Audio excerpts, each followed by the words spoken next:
कैसे हो दोस्तों। 26 नवंबर 2008 एक तारीख जो भारत के इतिहास में काले अक्षरों में दर्ज है। मुंबई भारत की आर्थिक राजधानी पर हुआ एक ऐसा आतंकी हमला जिसने पूरे देश को झकझोर कर रख दिया। यह हमला न केवल हमारी सुरक्षा व्यवस्था पर सवाल खड़े करता है बल्कि हमारे सब्र और साहस की भी परीक्षा लेता है। ये लड़ाई तकरीबन 3 दिन तक जारी रही। इस हमले में 166 लोगों की जान गई और 300 लोग घायल हुए थे। आज हम इस वीडियो में जानेंगे उस खौफनाक रात की पूरी कहानी। क्या आप जानते हैं कि उस रात 10 आतंकवादियों ने पूरे देश को हिला गए थे। 26 नवंबर 2008 शाम के करीब 8 बजे फूलने वाली स्पीड बोट में सवार होकर 10 लोग कुलाबा की लोकेशन पर आए थे।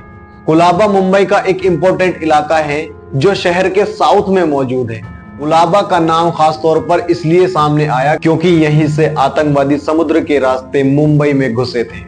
लेकिन लोकली मराठी बोलने वाले मछुआरों ने इन लोगों से अलग होने से पहले पूछा था कि वो कौन है, लेकिन वो कहकर चले जाते हैं कि अपने काम से काम रखो।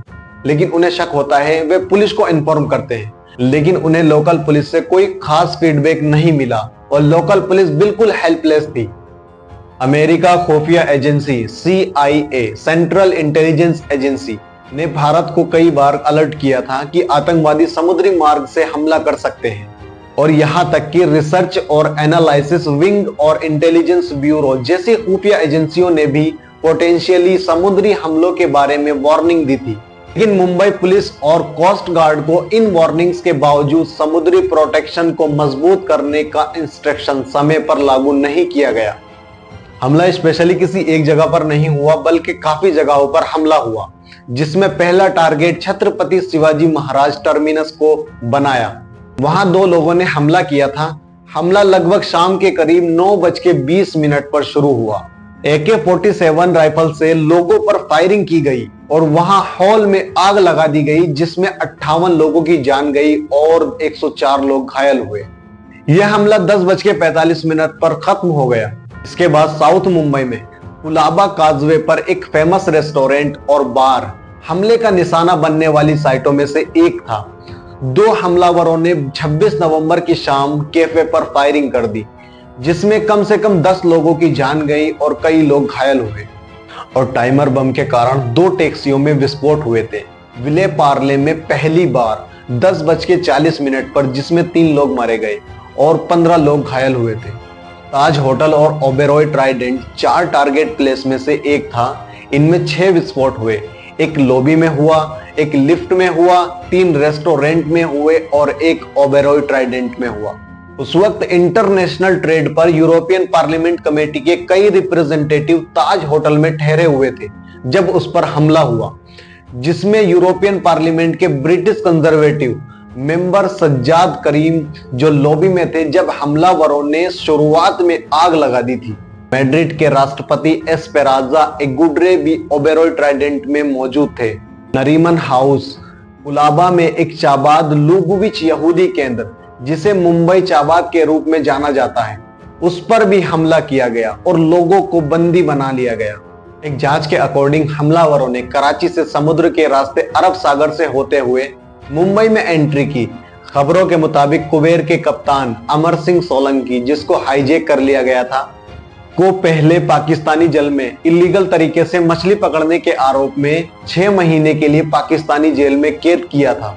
जांच से पता चला कि डेविड हेडली भी लश्कर-ए-तैयबा का मेंबर था, जिसने 2002 और 2009 के बीच लश्कर के लिए अपना काम किया। हेडली ने लश्कर-ए-तैयबा से छोटे हथियारों और पर सर्विलांस में ट्रेनिंग ली। हेडली की भारतीय अधिकारियों के साथ हुई बातचीत के मुताबिक मेजर इकबार के रूप में जाने जाने वाले अधिकारी ने हमले के लिए एक कम्युनिकेशन सिस्टम और अरेंजमेंट करने में भी मदद की और ताज होटल के एक मॉडल का इंस्पेक्शन किया ताकि हमलावरों को टारगेट के अंदर अपना रास्ता पता चल सके।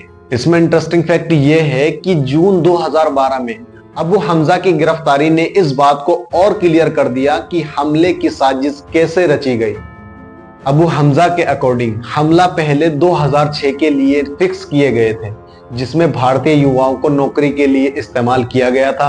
हालांकि AK-47 और RDX का एक बड़ा जखीरा जो हमलों के लिए इस्तेमाल किया जाना था 2006 में औरंगाबाद में बरामद किया गया था और उसको डिस्ट्रॉय कर दिया गया।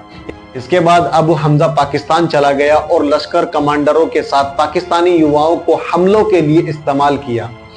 सितंबर 2007 में मिशन के लिए 10 लोगों का सिलेक्शन किया गया था। सितंबर 2008 में इन लोगों ने किन्हीं कारणों से मिशन को पूरा ना कर सके। फिर इन लोगों ने नवंबर 2008 में दूसरी कोशिश की और अंतिम हमलों को सक्सेसफुली अंजाम देने में सक्सेस रहे। हमले का प्लान कई महीने पहले बनाया गया था और उस दौरान हमलावरों ने भारत की सीमा से लगे बांग्लादेश के भारतीय हिस्से में खरीदे गए 3 सिम कार्ड का यूज किया।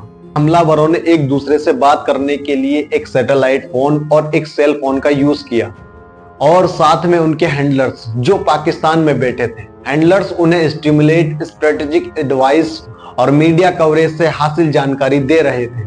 इस हमले ने देश की सुरक्षा और खुफिया एजेंसी की लापरवाही पर सवाल खड़े किए।